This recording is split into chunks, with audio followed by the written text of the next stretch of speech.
What is up, guys? Welcome back to yet another Man God Splaining Mushoku Tensei, a series of videos where I scour the internets for the worst takes on the Mushoku Tensei franchise and just bring my take onto the whole situation. Either sometimes it comes to somebody just has really bad taste in anime, it could be that they just completely misunderstand a situation in Mushoku Tensei, or it could be the unfortunate, sometimes it happens, actually does happen quite a bit, where the anime adaptation has skipped a lot of stuff in the actual light novel, and I've read up to volume 21 of the Mushoku Tensei light novel series, so sometimes it's just me bringing to light some information that unfortunately was cut, and so it's understandable that they don't get what they're watching. But yes, I told you guys last week that it was going to be the last part of this particular poster, but unfortunately, we have another part. It's up to part 5 now. We are back once again, and this will be the final part. I am damn sure this will be the final part for this particular poster, so without further ado, let's just jump into it. I would have rather seen Roxy win the fight here. She literally survived for an entire month. She did damn good. And she was technically, possibly, locked in an area where she could never get out. So even if she survived, she'd eventually die. I thought about it when both Rudeus and Elise were fighting a griffin each, that Elise didn't even get to beat hers on her own, but Rudeus got to finish it off too. And now Roxy has been fighting for a month, but has to be saved in the end anyway, while drenched in her own pee. That was anime only. I don't know why they did it. We know why he did it, because a lot of people got excited about it. I know this show is just a power fantasy, but if we could just admit that one, I wouldn't be here.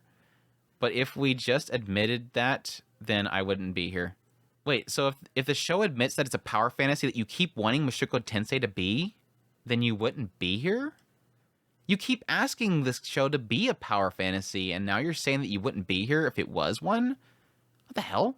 I like how, again, as usual, all you want to do is point out Rudeus saved Elise from the griffin. Rudeus had to say Roxy. It's a power fantasy. It's misogynistic. Hello? Hello? Are you there? Are you listening? Elise saved him from the succubus. The moment they got on the Begaric continent, if Elise wasn't there, Rudeus would have been dead. That was it. She saved his life right there. He would have been dead the moment he got into the Begaric continent from a succubus. But again, you don't want to admit that. You don't want to point that out. You just want to show how the show is being misogynistic. On their travel, and this is the sucky part because they completely skipped all this stuff. On their travels, Elise saved him so many freaking times. So many freaking times, not funny. He almost stumbled upon this massive horde of ants. These massive ants. There's thousands of them. If she didn't stop him, they would have all turned on him and just devoured him in seconds. Later on, they get attacked by, they call them bandits, but it's essentially an army. And the entire time they're fleeing, Elise is at his side, picking him back up on his feet every time he stumbles, and shielding him from poisonous arrows. The story is not misogynistic. Elise is a badass. Yes! And Roxy has been soloing these labyrinths forever. It just so happens this is an S-rank labyrinth. And she's currently, because she stumbled, which is all it takes for a lot of these. No matter how skilled you are, you slip up once, dead. She slipped up once. Thankfully, she didn't die immediately, but eventually she would have died because she got teleported off some other location. I think it kind of implies the idea that she was completely closed off from even being able to get out of there. Just thankfully, Rudeus was able to use earth magic and bust through those walls and get to her. But she did damn good, surviving for an entire month. Everybody thought that she was dead. Why can't that be a positive note for you? She's in love with him already. Oh my god, I can't take it. I thought you said you wanted them to get together. Wait. I thought... Hold on a second. Hold on the phone. Hold the phone, everybody. Hold the phone. We gotta look this up. We're in super scroll mode here. Here it is. Roxy is such a cutie, so I guess I'm gonna kind of looking forward to when she's officially added to the harem, so we get some romantic scenes with her. I don't know. I guess you could have. I guess you were being sarcastic here. You were super into Roxy joining the harem, and now you're mad. Now you're mad. You got checked on the spot. God, this is dumb. God, this show is gross. All it took was for him to save her once. By just freezing the monsters, by the way. a big service, but not an intimate or personal one. And as soon as she saw him, she only been blushing and jealous the entire episode because that is what happens. Again, you're so jealous. You're so jealous. Again, because you never read what the hell's happening in this series and you're only looking for the bad stuff. If you recall way back here, when they were traveling to the Demon Continent, Elise, Talhan, and Roxy, she told this story that she has this dream that one day she'll be in a labyrinth and she'll meet Prince Charming. That has always been her thing. For a long time now, all she's been doing is traveling around and dungeon diving, going into labyrinths, especially in Sharon. She was dungeon diving. She was going into labyrinths solo. She's diving in these dungeons, hoping that one day that she'll run into some Prince Charming and that they'll save each other and they'll fight their way back to the surface. Rudeus literally, by chance, fulfilled that wish, that desire for her. So she immediately fell in love with him because he literally fits the bill. And she didn't even know it was him at first. She was already doki doki for him. Also, this is sort of gross, lol. Imagine you were a piano teacher teaching a 5-year-old girl. And then a few years later, you meet this 18-year-old girl. 15 is mutually equivalent to the 15, 18. It's gross. I know, but let's move past it. Who you find really attractive. And then you find, this. I know what you're going through, whatever. Do I find the aspect of Roxy falling in love with her, again, because she doesn't really know that it's him at first, immediately falls in love with him. And then, yes, over time, as she's hanging out with him, she's in love with him. They were keeping in contact with each other up until the displacement incident. But do I find it gross that she falls in love with him? No, because he's a man now, and she's in love with the current him. Yes, she's always kind of admired his skill, but she falls in love with the current him. So no, I don't really follow your logic here. And there's also kind of a weird thing that she herself would probably not see his size. I mean, he's already taller than her. He's bigger than her. So it also kind of has this weird mixture of the idea that, yes, technically she's a Magurdian. Thinking about it is Sylphie. The only relationship that developed in a healthy manner. Thinking about it is Sylphie the only relationship that developed in a healthy manner? No. Disregarding her being the ideal woman, patriarchy, desires, and Rudeus, oh my god, shut up, being 45 years old. Rudeus only spoke about her, but was separated from her. Though that he would have done so if he could have isn't great. But then they slowly reconnect, first as friends without any real romantic or sexual intention from Rudeus, and then to lovers. But Edis, well, he, at least twice, and Roxy is kind of a, who's going after the little kids. Oh my god, dude.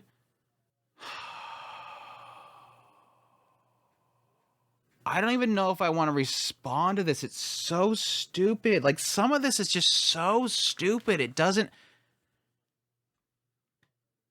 No, he's a grown adult. He's an adult. How is she this when he's an adult? Oh god, dude. Grow up, get outside, touch grass, all the usual. I'm tired of some of this stuff. Once or twice, Mushoku Tensei will put up an episode that is really good all around. You're actually going to cover something that's positive? Oh, there's got to be something negative in it then. I could nitpick it for sure. I hate Paul himself, but his relationship with Rudeus has been pretty strong despite that. And other were a lot of really effective stuff in the writing for this episode. And other were but this really, what the hell are you saying here? So we can lay off it for once. Good stuff. Okay. That's all they got from that. That's all they want to talk about in that episode. I can't, they have a complete inability with saying positive stuff. So they just cut it off quick. I don't want to talk too much about good stuff. Here we go. This is basically exactly what happened with Edis. No? No. None of this is like with Edis. Let's go. Rudeus is depressed. The girl initiates to comfort him. Rudeus tries to walk out of it, but they won't let him leave. His giving into this is framed as something he just cannot help. It's absolving him of narrative guilt from the woman he's wronged. It's given him an easy way out to indulge in it. And it's Rudeus having his trauma healed by, once again, a woman giving him his virginity.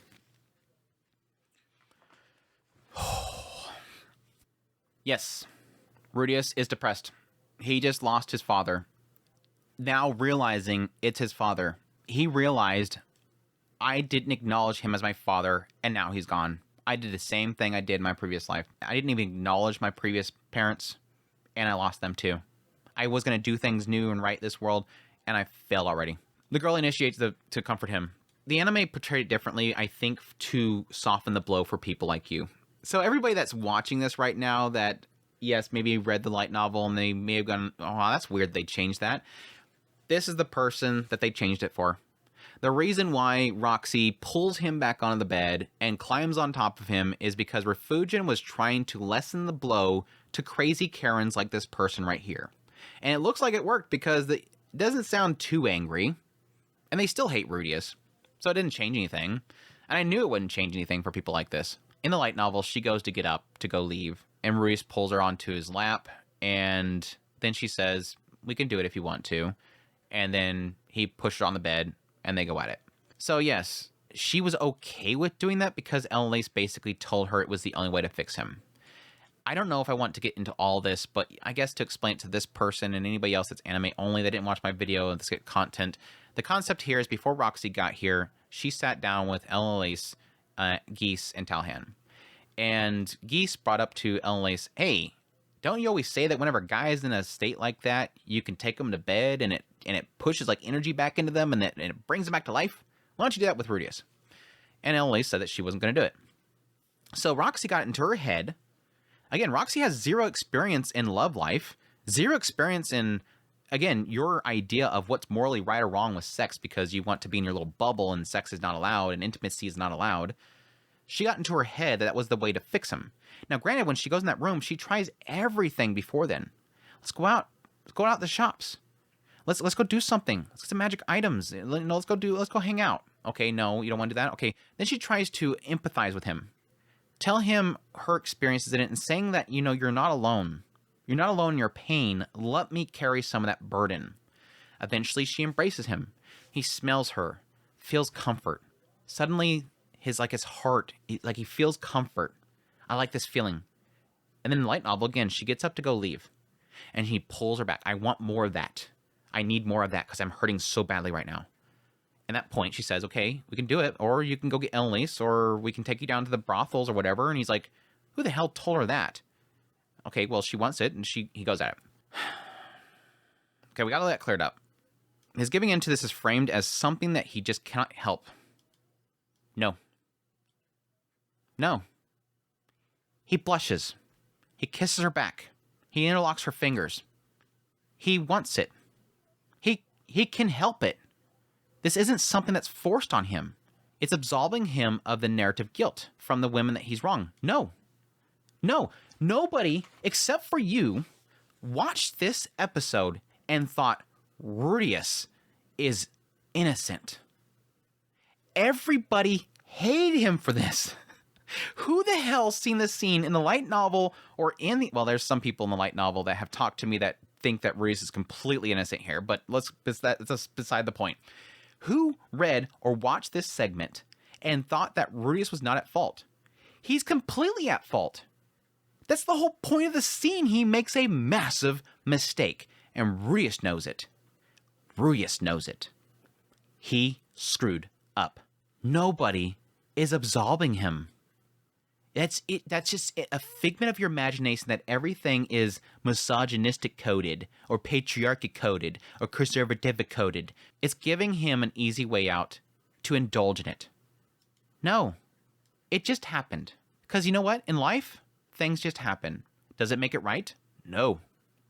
When I read this segment for the first time, I was upset at Rudeus. I did not want him to break his promise with Sylphie. I knew it was going to eventually happen. I mean, there's a thought process this is all going to turn into a harem eventually. He's got to get all the Pokemon. But I didn't like it. It was rote that you're not going to like it. And it's Rudeus having his trauma healed by, once again, a woman giving it... No. No, no, no, no, no, no, no. I know you don't. Your reading comprehension is 0. This did not heal him. This will come up. This, as Elise and Geese was putting it, invigorated him. The idea of betting somebody invigorates you, puts life into you. Even Rudeus puts it in the way that Rudeus puts it in light novels, kind of funny. He says it's like, does the act of doing the act that brings life into the world just give you life or whatever? It just got him going.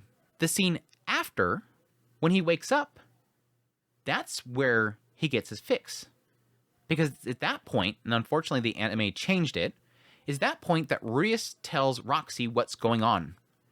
I effed up in a previous life. And, well, he basically gives it to Roxy as a theoretical.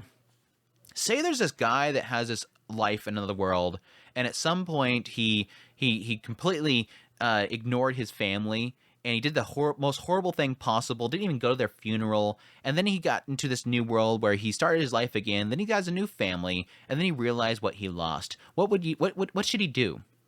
Roxy eventually figures it out. Rudeus, you're talking about yourself. I think Paul would want you to move forward. Focus on your family now. And that's what fixes him. Sex does not fix him. It's what Roxy tells him afterwards that fixes him. That's what helps him out. The sex, just think of the sex as that's what helped her make him more receptive of wanting to be fixed. Because before then, he's pushing her away constantly. Again, that's the point. I really shouldn't have explained how this series is misogynistic. Like, at this point, it's just embarrassing. What is it saying here? I fell in love at first sight. When you rescued me at the labyrinth, that would make anyone's heart race. Yes, please no, go back here. No, explain to me. Explain to me. Because we're not all what would this be, feminist coded? I'm guessing this is feminist coded. We're not all feminist coded, so we don't get all your train of thought here. We've reduced Roxy to a homewrecker. I hate using that term, but it works in context. You said earlier you wanted her in the harem. You must have been sarcastic. I hate using the term, but it works in context, and that this is how most people would view it. And she immediately fell in love with Rudeus for unbelievably shallow reasons. It's demeaning towards her character. But hey, she's the evil lady who took advantage of him in that moment. She even said so.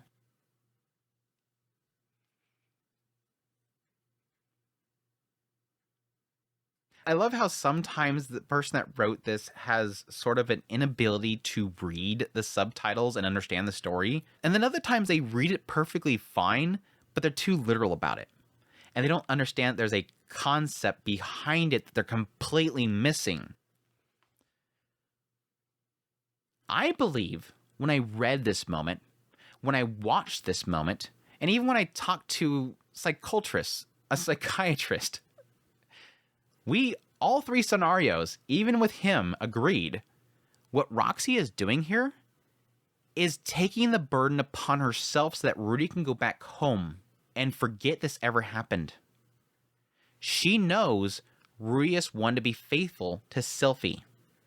And she thought the only way to fix him in that moment, because that's what Emily said, and she had no other way of fixing him because he was going to die within a week. She felt this was the only way to save Rudeus. And so the idea here is because she knows full well that Rudeus is better now, and that Rudeus doesn't like the idea that he did that. What is she doing? She's trying to tell Rudeus, it's my fault. I took advantage of you. Don't worry. Just forget it ever happened and go back to your wife. Do you understand how this works? There's a deeper element to this. You're boiling it down to the simple what's on the screen right there and not understanding the cues of what's happening there. Roxy is becoming a martyr for the situation. Sacrifice me, Rudeus, and go home and be happy. Wow. I swear we're going to finish this. Great, Rudeus doesn't have to take responsibility for it. No, marrying her is not taking responsibility. And we know Sylphie will be fine with it, because she's a doormat of a wife who can't just say no to anything and only cares about Rudeus still wanting her no matter how she acts towards her and other women. It just feels like Paul's death was to initiate this now, to allow this to happen, because that's what we're focusing on. No, you're wanting it to be that. What the hell is wrong with you? Holy crap, you're so weird about this. I don't know, I just feel like this person watching this show is constantly going, oh my gosh, and that's why they're doing this, right? And you're not even paying attention to what's on the screen. They're just constantly going, oh, they're doing it because of this, right? Sylphie has always been okay with it because it's okay in the world. This is the world they're in. Everybody's okay with it. And she even told him to bring in women if he wanted a child. Again, it's okay because she's chosen it. Again, I'm non-monogamous, so my entire issue with this execution-wise, which is not celebrating polyamory here in any thoughtful way, my entire issue with this is whatever. Anyway, moving on. Both of you barely know each other as adults. What's going on?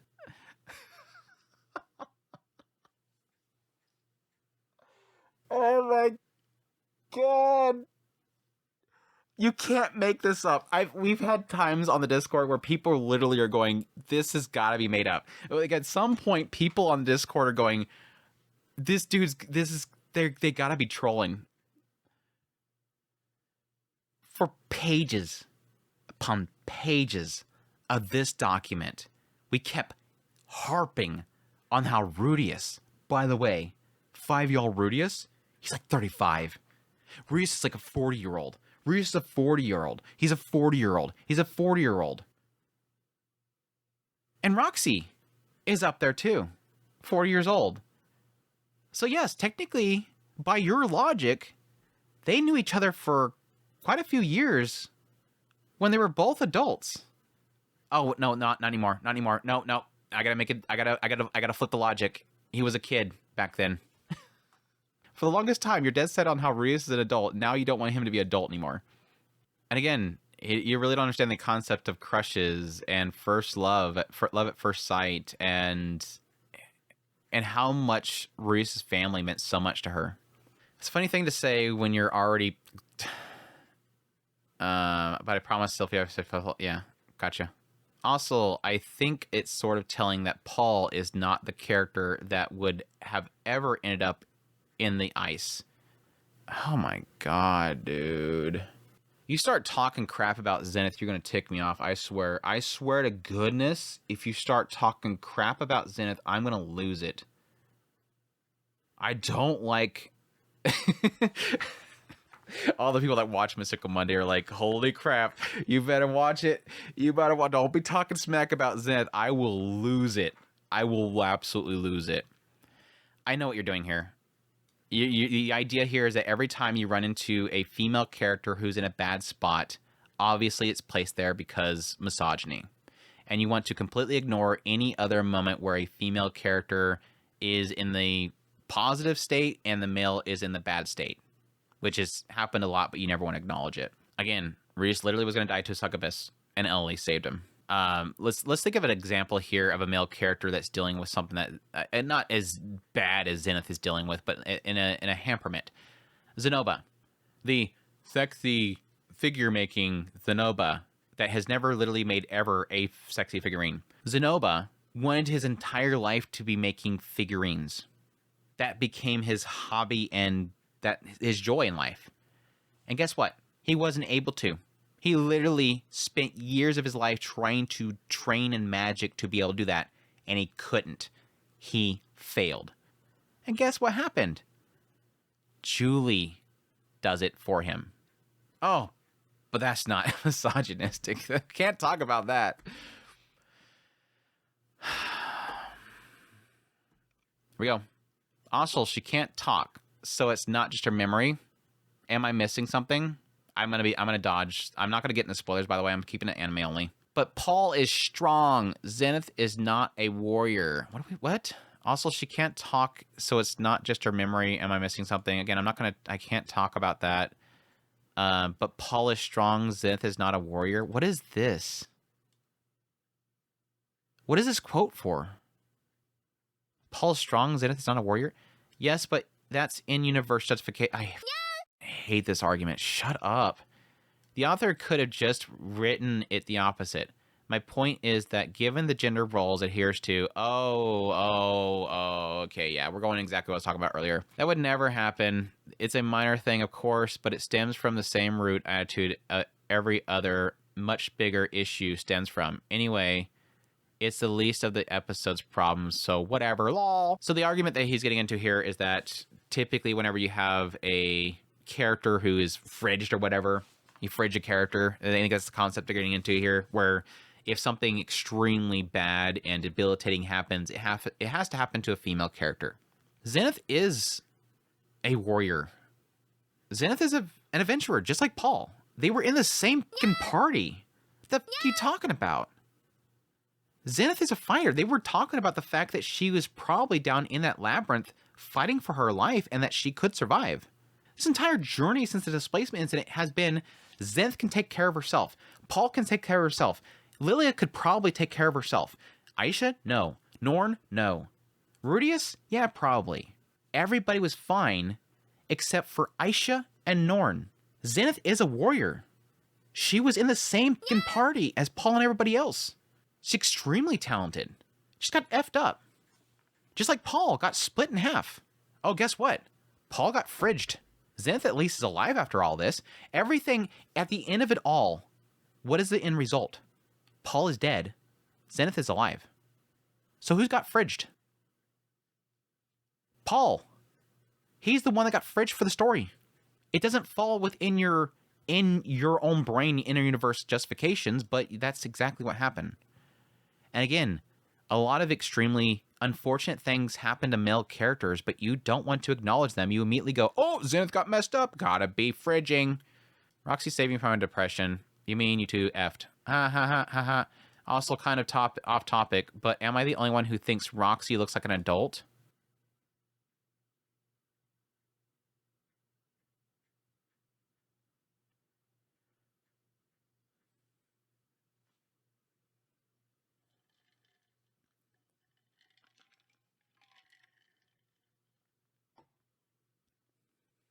Based. No, it's funny because it's like, this is the one thing that I expect this person not to say, and they actually say it. Like, by the way, person that wrote this, based on everything you wrote before, you're supposed to be outraged by how Roxy looks like a kid, and there's this whole, like, 1,000-year-old vampire thing. But I did see that you have a post where you were excusing the grabby nature of Araragi in Monogatari series, so I'm guessing you really like this series for the lolly characters. Not as bad. I like Shinobu a lot. But no, I think Roxy's demeanor is definitely more mature. That's the whole point of it. She is an adult. And that I think they did a very good job in both Refugion's writing and the anime adaptation to present her as an adult character. Yes, she gets a little puffy every now and then, but for the most part, she tries to be an adult. Like, petite, sure, but she looks way older than Norn here. The first time Roxy appears in the show, I clocked her at 19-something probably. I think both Rudeus and Sylphie look closer to that, too, rather than 15. Not that it matters, but... Okay. Well, Rudy's just horny, though. God, this show sucks. Wow. Good. This dude's so jealous. So jealous. Just oozes jealousy. You know when I said that this series loves having the women absolve Rudeus in any wrongdoing whatsoever? If Sylphie literally going, well, he's a pervert, so I expected this, isn't enough to convince you, I don't know what is. See, that's the problem. This is already established by this point. You don't get it. This was already established. Sylphie said, Rudeus, you may bring in other wives. That's the thing that nobody realized with this whole scenario. Rudeus feels guilty because he promised Sylphie. Sylphie never agreed to that. Sylphie, as his wife, as a woman, was okay with this because she always assumed that was the normal thing. Paul, Lilia, and Zenith, just like with Roxy, was the ideal family for Sylphie. She assumed Rudeus, just like Paul, would one day bring in Lilia. And again, she told Rudeus, it's okay, do it. She accepted it. Sylphie accepted it. It's not her absolving Rudeus of any wrongdoing whatsoever. She was just afraid that Rudeus would kick her out. That's all that. The only problem Sylphie had when Rudeus came in with Roxy is she immediately knew Roxy's in love with him. She looked at Roxy in the eyes before Rudeus even said anything and said, that girl in love with that boy. So when he wanted to talk, all she was thinking was, oh God, please don't kick me out. Don't tell me she's replacing me. So when this idea of can I bring Roxy in, Sylphie's like, oh God damn, that's it? That's it? Because again, it's normal in this world. You don't want it to be normal because you think that women should fall into your idea of a mold. But that's what she's okay with. It's just wish fulfillment. Okay? We're contriving everything together. Sylphie is a doormat. Roxy falls in love within a second. To give Rudeus harem he wants with an okay, yeah, again, this is this whole thing where you're throwing me into the reader into defensive mode. I'm not going to feed into it every time. Like, give me something. Have there be some sort of distance between Sylphie and Rudeus for a while? No, because she was okay with it. She said, yes, Rudeus. You want her to do what you want her to do because she doesn't fall into the mold that you want her to be. Because you're extremely sexist and you want women to fall into a specific mold. Show some consequences. Show Sylphie grappling with this massive breach of trust. Again, she won't because she said, it's okay, Rudeus. You can bring in women. She's not going to punish him for something she literally said was okay.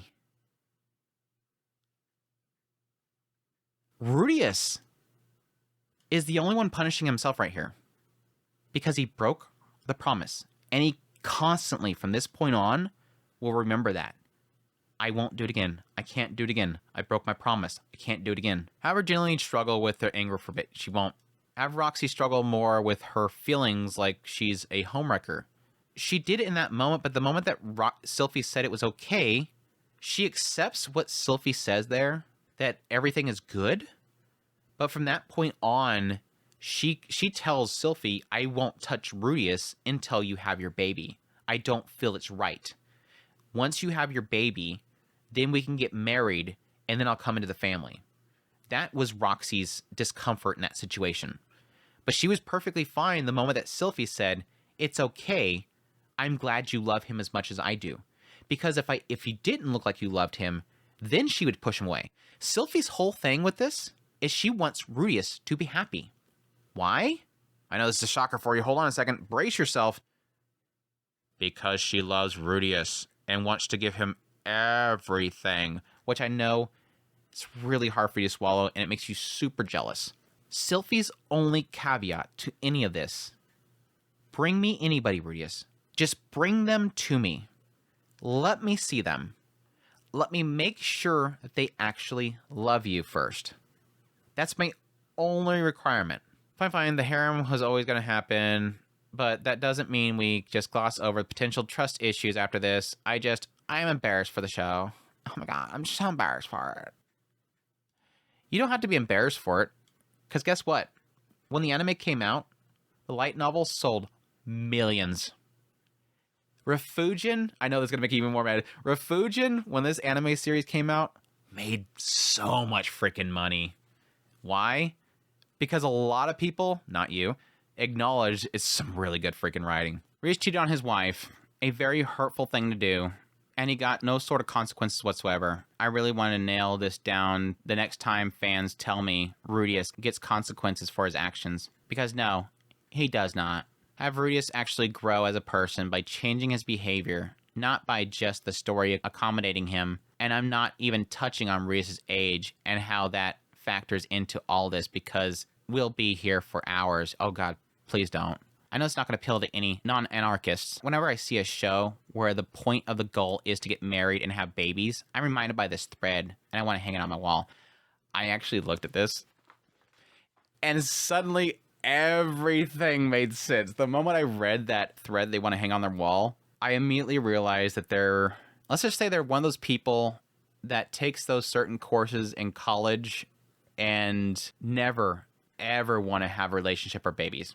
Like, it's like full. I don't want to use the INCAL word because it's kind of in the opposite category of that. Like, I never want to fit into the mold of having a child. Ugh.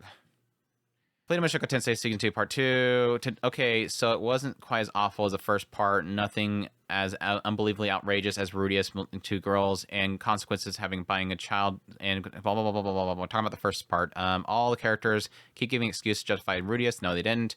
Roxy falls in love with him in literal seconds. No, she doesn't. Yada, yada, yada. Elaine also has some weird curse on her that forced her to have with lots of people solving by pinned down in the right guy. No, it wasn't. None of this is true. As usual, you're making up a bunch of stuff. For Rudeus himself, I still think this series fundamentally ignores and indulges his most glaring issues. No, it doesn't. His cheating on and being creepy with Sylphie doesn't matter. Again, it's called intimacy. I know you don't like it. It's what people do when they're in love. You'll learn someday, kid. You'll grow up, or you won't ever grow up, and you'll never touch another person. Doesn't give and forgives him. No, she always allowed it, so she doesn't have to forgive him. His assaulting and peeping on creepy with Edis. Oh my god, you're still bringing that up. Moving on, amounting to slapstick. Is quickly followed up by a reveal that she actually likes him and is willing to wait until they get older before they have. This is why I said that while Rudeus not really being too much at fault during his conflict with Paul, and then Norn makes sense in universe, is still a trend where conflicts have been deliberately written to have Rudeus in the right. No. Again, you're watching something unfold in the show, and you're just needing Rudeus to be at fault. You want something to happen to Rudeus. Again, this is a go back to the whole thing about the whole it being a redemption story. It's not a redemption story. So I think what you're doing is you're constantly looking for redemption by something impacting Rudeus. And so every time it's not about Rudeus, and you badly want it to be about Rudeus, and no matter how hard you want it to be about Rudeus, it's not Rudeus. You think it's a story absolving him of all conflict. And even when he is at fault and he is troubled by it, you still think he's out of it scot-free. He's not. Oh, and don't think I've forgotten. Oh, God, I hope you would.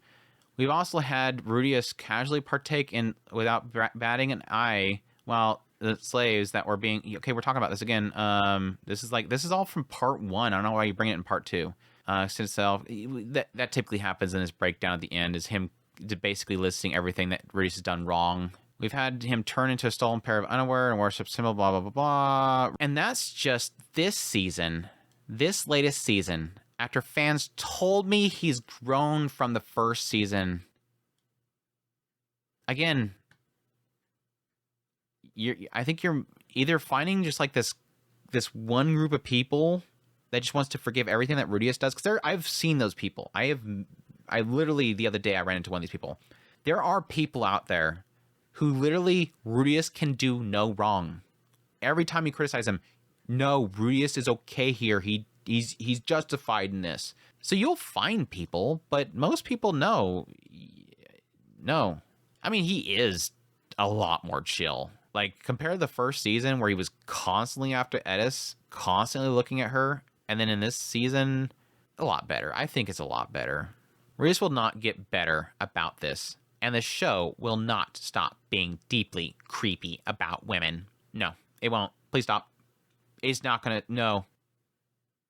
Because again, it's not that Rudeus is deeply creepy. It's that men are inherently creepy dudes. Males have this nature about themselves. I know, again, this is one of those things like I wished your dad talked to you about this. Men do this. When men see boobies, they go, oh, boobies. When men see bums, they go, bum. When men see cleavage, they go, ooh. Why do you think the idea of low cuts exist? Because men want to see it. Why do you think prawn exists? Because men and women want to see it. I know this is shocking to you, but it's not that Rudeus is creepy about women. It's that men have urges, and they will look when they have a chance. And Refugin doesn't hide that. Rudeus will look. And yes, when Rudeus is with his wife, who he is deeply intimate with, and she is deeply intimate with him, he gonna grab her butt. I know that makes you super jealous, and you think he's assaulting her, but that's not how relationships work. I hope that one day you'll learn. Only having them exist to either be ogled at, or for Rudeus to have with. Wrong. The women in the story are super well wrote. The women in Mushoku Tensei are probably easily some of the best wrote characters you will ever find in even like slice of life dramas and romances. There's very few other stories that do the female characters as well as Mushoku Tensei does. I can make hour-long videos about the entire story and mental state of every single female character in the series. Like I said earlier, Ellen Elise, Aisha, oh my god, dude. Lilia, those stories are freaking so good. I'm honestly sort of dumbfounded that people have been tricked into thinking this show is any sort of good. But at least I can move on to other things. You never cared to try. And I think you have spent way too many times in those sort of classes where you want to find and label everything to get your little brownie points on social media. There is an unfortunate large group of people who the only sole focus they have is to say as many of the buzzwords as possible to get the likes and the retweets, and they move on their life, feeling like they've saved the world. I got my likes for saying how bad this is. Get me a like so I can feel proud of myself that I changed the world. Oh god, I didn't change much. Go to bed. Oh, let's go to bed. Wakes up the next day. Okay, I'm gonna go make a post about how bad Rudeus is. Come on, people. Hit the like button. Tell me I saved the world. I got 3 likes. Good. Yeah. I saved 3 people. Yeah. Again, now that we're finally done with this guy's entire series of posts, the final statement here is get out, touch grass, understand that intimacy exists, understand that people, when they love each other, can touch each other. And yes, I don't excuse a lot of things you said early on with things like Edis and him touching her and whatnot. I don't know. I'm not of that group that excuses those kind of things. I don't excuse what Rudeus was doing in his previous life in front of that monitor. There's a lot of things that Rudeus do that are extremely bad. But that's what makes Rudeus interesting as a character, is that, yes, it's not a redemption story. It's a move forward story and look into the future and see that technically this feels good when I go in this good path. That's what the series is. It's not, I was wrong for doing this. It's, I'm better for doing this. That's what Mushoku Tensei is. Again, based on my reading of 21 volumes, that's what I feel like the story is more about. And so I feel when you're looking for Rudeus to get punished, you're looking for Rudeus to seek redemption, you're looking for Rudeus to say, I was wrong, I'm sorry, you're never going to get it. And if you ever expect that Rudeus is going to act like a normal, healthy male boy and go, oh, boobies, stop watching. Anyways, thank you everybody that suffered through this horrific thread that, let's see how long it was. 75 pages, and these are legal size pages. 75 pages of absolute brain rot that this series was. God, the stuff around Lilia was so mind-boggling how they got that out of that. Thanks for joining me. I hope you guys enjoyed. Again, I'm going to have to either search for another, maybe I'll check Mal for some spicy Mal ratings or something like that. If people have some examples of, I'm sticking to anime only, that way people that are anime only can enjoy this as well, which is a bigger audience.